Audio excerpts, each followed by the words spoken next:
I was born and raised in Macau. I have a big family and I am the youngest one. I was badly spoiled.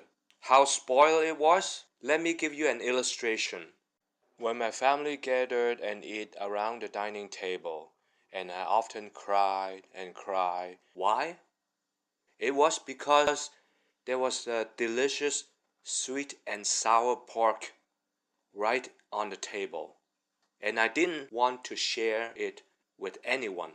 So I kept crying until my dad gave me the dish and ate up the sweet and sour pork all by myself.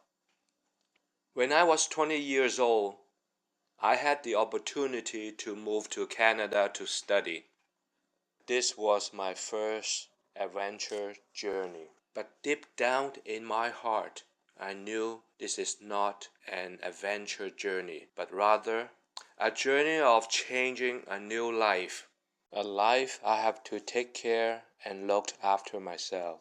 A life I have to learn how to share. So I start learning how to cook, to clean up, to study, and the most important challenging things for me was to learn how to share. That was really hard, but I'm learning. Few more years later, when I have my own family with children, I often give up my own portion or just to eat a little and let my children to enjoy the food. I don't feel bad at all, but rather I feel happy. I have joy in my heart. I find out it is more blessed to give than to receive. This is what I call being a grown up.